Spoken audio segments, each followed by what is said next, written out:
The ultimatum commander Marcus Chen floated in the observation deck of humanity's most closely guarded secret.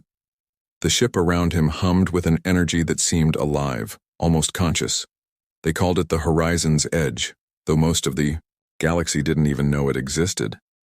Marcus pressed his palm against the transparent aluminum window, watching Earth rotate slowly below. After 15 years of secret construction in the shadow of Neptune, their impossible project was finally complete. The door behind him hissed open.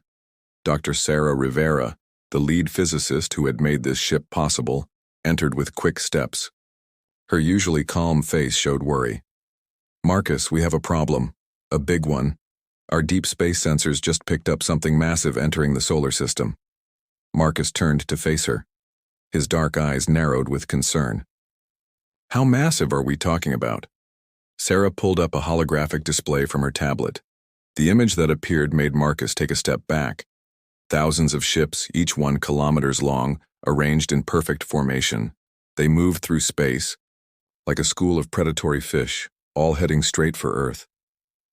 "The Krillian Empire," Sarah said quietly. "They've finally come." Everyone in the Earth Defense Force knew about the Krillians. They controlled 3/4 of the known galaxy. Their technology was supposedly thousands of years ahead of humanity's. They conquered worlds not through negotiation, but through overwhelming force. And now they were here. Marcus studied the display carefully. The Krillian ships were beautiful in a terrifying way. Their hulls gleamed with a metal that seemed to absorb light. Weapons bristled from every surface. Each ship alone could probably destroy Earth's entire conventional fleet. "How long until they reach Earth?" he asked. 12 hours at their current speed," Sarah replied. "But Marcus, that's not the worst part. They're broadcasting a message on all frequencies." She touched her tablet again. A harsh metallic voice filled the observation deck.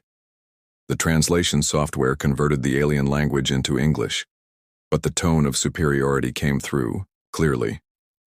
"Humans of Earth, this is Supreme Commander Vax of the Krillian Empire. Your species has been evaluated and found lacking. Your technology is primitive. Your expansion into space violates the natural order. You have one choice. Surrender unconditionally and accept your role as a servant species or face complete annihilation. You have 6 hours to respond." The message ended. Marcus and Sarah stood in silence for a moment.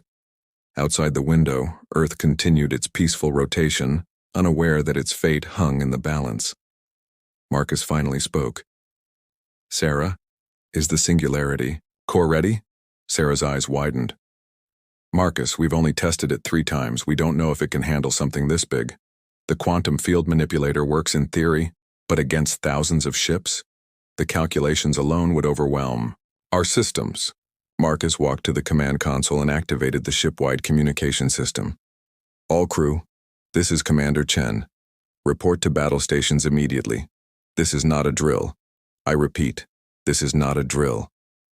Alarms began to sound throughout the ship. The Horizon's Edge had a crew of only 300 people, carefully selected from Earth's brightest minds and bravest souls. Each one knew they were humanity's last line of defense, though none had expected to face a threat this large so soon. Lieutenant Jake Thompson was the first to reach the bridge. The young pilot had reflexes that bordered on superhuman, which is why Marcus had personally recruited him. "Commander, what's the situation?" "The Krillians are here," Marcus said simply. "Full invasion fleet. We're going to introduce ourselves." Jake's face paled, but he moved to his station without hesitation. Other crew members began filing onto the bridge. Engineers, weapons specialists, scientists, all taking their positions with practiced efficiency. The fear in the room was palpable, but so was the determination. Dr. Rivera moved to the science station. "Marcus, I need to explain something about the singularity core. It doesn't just bend space-time. It responds to human consciousness. The stronger our collective will, the more powerful it becomes. But doubt, fear, uncertainty, these emotions can destabilize it." Marcus nodded and turned to address his crew. "Listen carefully, everyone. What we're about to do has never been attempted. We're one ship against thousands. By every logical measure, we should lose. But logic doesn't account for human stubbornness. It doesn't account for our refusal to give up. It doesn't account for the fact that we built something that shouldn't exist. He paused, looking at each crew member. The Singularity Core isn't just a weapon. It's the manifestation of human imagination made real. It works because we believe it works. It defeats the impossible because we refuse to accept impossibility. Today, we show the galaxy that humanity doesn't bow to anyone. The crew straightened, at their stations. The fear was still there, but now it was mixed with something else. Hope, defiance. The peculiar human ability to face overwhelming odds and say, "Bring it on." "Jake, set course for the Krillian fleet," Marcus commanded. "Maximum speed."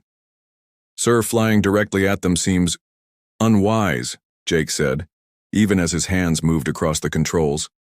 "Since when has humanity ever done the wise thing?" Marcus replied, with a grim smile.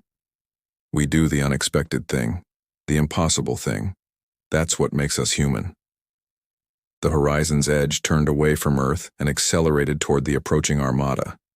On the tactical display, their single dot moved toward the cloud of enemy contacts. It looked like a mosquito attacking a thundercloud. "Incoming transmission from the Krillians," the communications officer reported. "Put it through," Marcus ordered. The main screen flickered to life, showing Supreme Commander Vax for the first time. The Krillian was exactly what humanity's xenobiologists had expected: tall, covered in chitinous armor, with 6 arms and compound eyes that reflected light in unsettling ways. But it was the arrogance in his posture that Marcus noticed most. "Human vessel," Vax said, his translated voice dripping with amusement. "Are you approaching to surrender? How refreshingly sensible."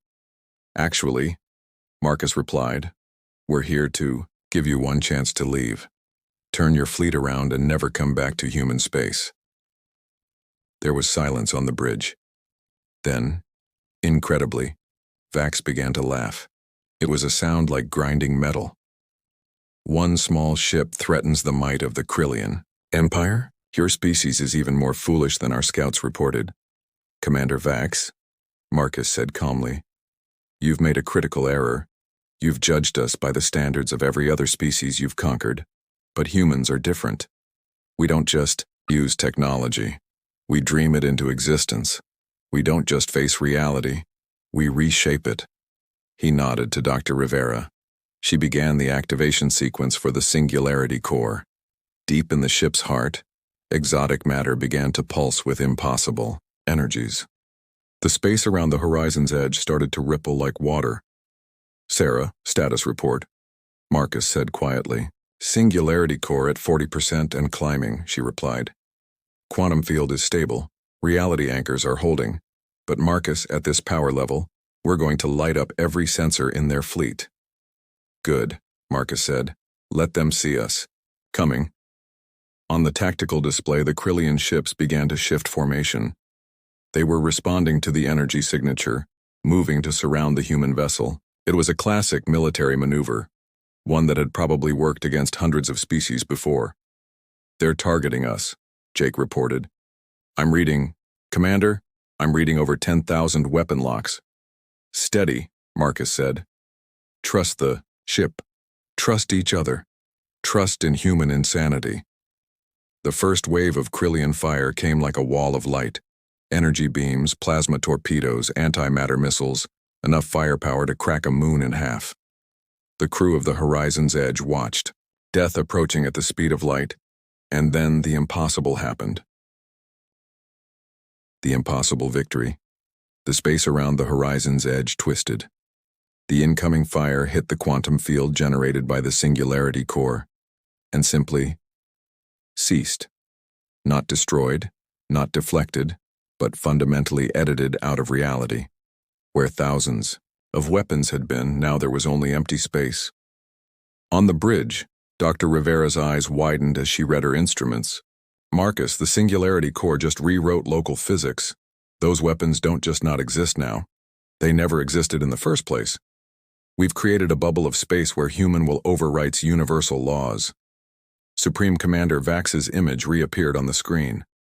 His compound eyes were wider now, showing what might have been surprise. What did you just do? That's impossible.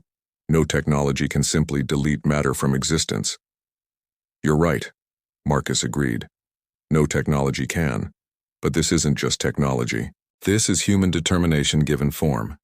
You see, Commander Vax, every species in the galaxy follows the rules of physics. Humans spent our entire history asking, but what if we didn't? He stood from his command chair, facing the screen directly. Fire everything you have. Show us the might of the Krillian Empire. Vax's mandibles clicked in what might have been right. He barked orders in his own language. On the tactical display, every single Krillian ship oriented toward the horizon's edge. The space between the fleets began to glow as 50,000 ships charged their weapons simultaneously. Singularity core at 70%, Sarah reported. Her voice was steady, but Marcus could see her hands trembling slightly.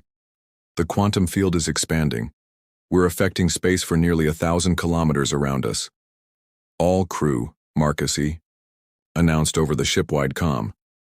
I need you to focus. Picture in your mind what we're about to do. See it clearly. Believe it absolutely. We're going to show these invaders that humanity's greatest weapon isn't technology. It's our refusal to accept defeat. The second Krillian barrage made the first look like a gentle rain. The energy readings were so high they overloaded several sensor arrays. Space itself seemed to scream as reality was pushed to its breaking point. The crew of the Horizon's Edge watched a wall of annihilation racing toward them. Jake's hands flew over his controls, not to evade. There was nowhere to run, but to angle the ship perfectly. Commander, if this doesn't work, it will work, Marcus said with absolute certainty, because we're humans and we're too stubborn to die. The weapons fire hit the quantum field and something unprecedented happened. Instead of being deleted, the energy was absorbed, converted, amplified. The singularity core fed on the attack, growing stronger with each impact. The space around the human ship began to glow with a light that hurt to look at directly. Core at 90%, Sarah announced. Marcus, we're approaching critical mass. The quantum field is becoming self-sustaining. If we push it any further... Push it further, Marcus ordered. Show them what happens when you corner humanity. The horizon's edge began to move, not through space in any conventional sense, but through the fabric of reality itself. One moment it was in front of the Krillian fleet. The next it was among them, existing in multiple places simultaneously. The human ship had become a quantum impossibility, everywhere and nowhere at once. Krillian ships began firing at each other in confusion, unable to track a target that defied the laws of physics. Their perfectly organized formation dissolved into chaos. But that was just the beginning. Initiate Cascade Protocol, Marcus commanded. Sarah's fingers danced across her console. Cascade Protocol initiated. The Singularity Core is now broadcasting the quantum field. Any ship within range is about to experience what we call reality flux. The effect spread like a virus through the Krillian fleet. Ships began to flicker, their matter shifting between states. Solid became liquid, liquid became gas, gas became pure energy. The careful molecular bonds that held their vessels together unraveled as human imagination overwrote alien engineering. On the main screen, Vax was shouting orders, but his bridge was dissolving around him. Panels sparked and melted. Crew members phased in and out of existence.